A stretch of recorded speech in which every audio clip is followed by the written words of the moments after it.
Presentata ad Aragona presso un noto ristorante la lista che sostiene la candidatura del medico Dino Buscemi, già presente al Consiglio Provinciale di Agrigento. Presentata ad Aragona in un noto ristorante la lista che sostiene la candidatura del medico Dino Buscemi alla carica di primo cittadino e gli assessori che lo guideranno in caso di vincita. La lista si chiama Aragona Nuova Visione, che se la vedrà con l'uscente sindaco Giuseppe Pendolino. Buscemi ha presentato la sua lista forte anche della presenza di due personalità già sindaci della stessa Aragona come Salvatore Parello e Salvatore Bellanca. Un momento insomma di confronto e di contatto con i cittadini aragonesi per presentare gli obiettivi della squadra che si intenderanno raggiungere nel caso di una vincita. Cercheremo di ribaltare completamente la visione che si ha in questo comune dei propri cittadini, ci metteremo a disposizione dei cittadini e di tutto quello che gira attorno alla persona, creando un clima di normalità, visto che in questi anni molti servizi sono stati aboliti, la palestra è stata chiusa, la piscina è stata chiusa, la villa comunale è stata chiusa. Allora cercheremo di dare più retta ai cittadini con i suoi intimi bisogni, piuttosto che cercare di fare piccole strade e stradelle che come prebende.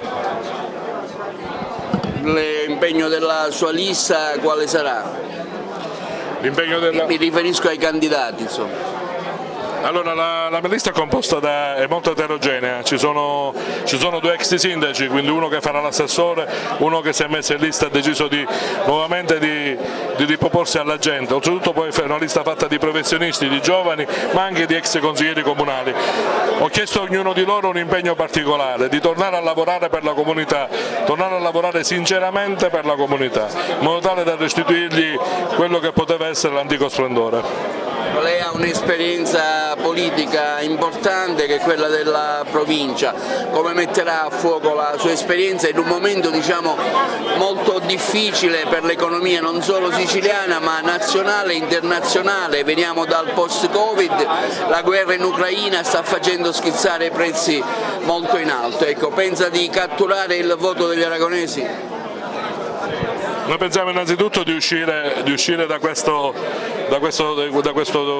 squilibrio finanziario che ci ha sottoposto il dissesto finanziario causato nel 2018. Aspettiamo che il bilancio 2016 venga riequilibrato, è già stato spedito a Roma, è stato riconsegnato indietro per delle apposite correzioni che sono state fatte e ora aspettiamo che ci venga restituito in maniera definitiva per poter poi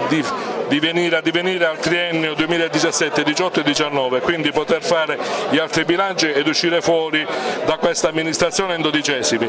Io mi posso occupare delle piccole cose che riguardano la mia comunità, che sicuramente ha bisogno di uno strumento finanziario che sia normalmente valido e che abbia la capacità di andare incontro a tutte le esigenze. È una scelta che per certi aspetti in passato aveva escluso, ma vista la situazione in cui versa il comune di Aragona e Dino Buscemi che mi ha chiesto con insistenza di ritornare in campo seppur con un altro ruolo da consigliere comunale, e allora la decisione è venuta ed è venuta spontanea, forte, decisa e determinata. Siamo qui per risollevare le sorti di questo comune, un comune che negli ultimi anni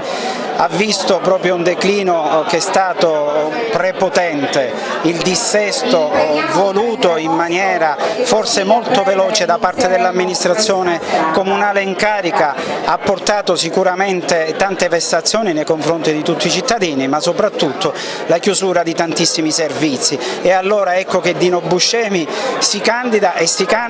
dicendo alla cittadinanza: non prometto cose immense, ma soprattutto vi prometto normalità e normalizzazione, cioè la voglia di ritornare al normale, dare ai cittadini quei servizi essenziali che fino ad oggi questa amministrazione comunale ha negato. Sì, per dare concretezza e realizzazione a quello che è il programma di Dino Buscemi, un programma serio, concreto, un programma assolutamente utile per la città di Aragona. Noi abbiamo vissuto 5 anni di latitanza politica amministrativa e abbiamo la necessità di restituire ai cittadini di Aragona tutti quei servizi che sono stati soppressi. Non c'è più nulla per gli anziani, non c'è più nulla per i giovani, non c'è più nulla per le fasce deboli. L'impegno di questa amministrazione, di questa coalizione sarà quello di restituire in termini di servizi tutto quello che verrà recuperato in termini termini di risorse e tasse che andranno pagate solo e esclusivamente per quanto dovuto e non con la vessazione che i cittadini hanno subito in questi 5 anni.